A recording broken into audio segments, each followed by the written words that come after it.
Welcome to the Confidence Conversations podcast. I'm Gail from Enrichment Coaching and I'm the CEO or the founder, or actually I prefer Chief Enrichment Officer. Now, if you've been listening to the Confidence Conversations podcast, this is a short bite-sized edition where I'm going to aim to bring you some of the context around some of the topics that have been discussed in Series 1 of the Confidence Conversation podcast with my guests. So, Series 1 heard me discuss confidence with some incredible people, and we did cover lots of topics from the comfort zone right through to how gender can impact confidence. Now, in this little bite-sized edition, it would make a lot of sense for me to give you some context around the first question I ask all of my guests, which is, what does confidence mean to you? Now, there have been so many different answers to this, from Catherine in episode 3, who said it was about feeling good in her own skin, to Laurie in episode 4, who said it was a tangible feeling for her that gave her a solid foundation to work on, right through to Dan in episode 8, who said confidence was an outwardly looking thing for him. So what does confidence actually mean? Well, you know, it's a massive word and it's often used interchangeably, isn't it, depending on what's happening around us. But it's not until you start to dig a bit deeper that you realise what confidence means to you and how it affects what we do. Loads of my guests have said when I've asked them, what does confidence mean to you? God, that's a really good question and I've never really thought about it in detail before. Well, the word confidence comes from the Latin word confidere, which means to have full trust. Full trust in whatever you do, despite the outcome. Therefore, the good old English definition as we know it of confidence is the feeling or belief that one can have faith in or rely on someone or something. So then confidence is not about what we can and can't do, but rather what we think and believe we can and can't do. Confidence is a belief that something can and will happen. It works through and underpins every single thing that we do. We all have a level of confidence, but it looks and sounds different for every single person. And if you've listened to the podcast, you'll get a feeling for that. You might find it easy, for example, to stand on stage and deliver a talk to hundreds of people. But at the same time, you might find it hard or scary to do your 60-second pitch at networking. Puts the fear of death into a lot of people. You might have confidence that your team are going to win at the weekend, or that the bus or the train is going to come on time. Whether they do or not is, of course, another thing.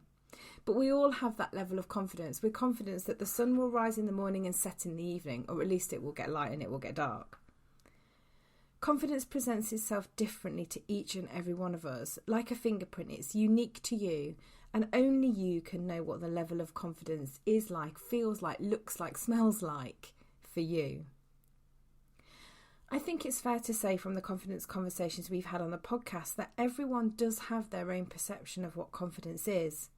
But the most important thing is that it's understanding what it means for you, and more importantly, what action you can take to work on it. I asked all my guests about when they felt their confidence was at its strongest, and again the responses were really varied. In episode 1, LDV said that hers was strongest when she had an experience, or knowledge of something that, do you know what, I've proven that to myself. Whereas Elaine Hart from Power Fitness Events in episode 5 said hers was strongest when she was riding her bike. However, Rob in episode 10 said that his confidence was strongest coming out of adversity and realising that actually nothing can really take you down. So confidence is like a muscle then, and the more you work on it, the stronger it will become.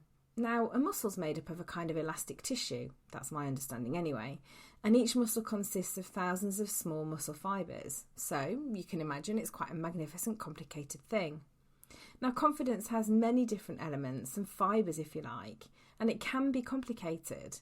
But that said, once you know how it works, you know how to work it, you have clarity of that fibre that you want to make stronger, you can then take action. Now, how often have you said, I wish I was just a bit more confident, or, I wish I had more confidence to do that. I wish I was more confident like you.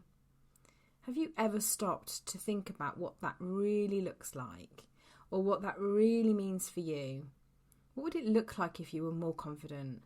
What would you be doing differently? What would you be able to do differently to what you do now? And why do you wish you had more confidence? So I'm going to share with you some questions you can ask yourself to get started on identifying and enriching your confidence. So maybe you want to rewind, pause, grab a piece of paper, write them down, ponder on some of them. And if you've got some answers, then feel free to drop me a line and let me know what they are. So here's some questions you can ask yourself to get started on identifying and enriching your confidence. What does the most confident version of you look like? When did you last see this version of you? How does it feel? How does it taste? How does it smell? What are you doing? Who is with you? What are you wearing? Where are you? What's your environment like?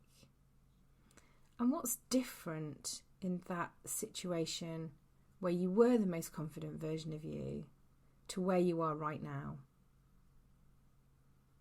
So when you've answered all these questions honestly, honesty is the best policy, it's time to ask yourself, what action do you now need to take to bring back that confident version of you? So if you've been following me for a while, you'll know that I always say you have to take action to make a change. There's no point in talking about it, writing it down, making lists.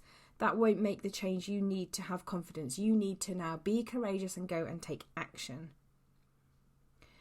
So for me, confidence is a self-belief from within that if you take action, you will make a difference.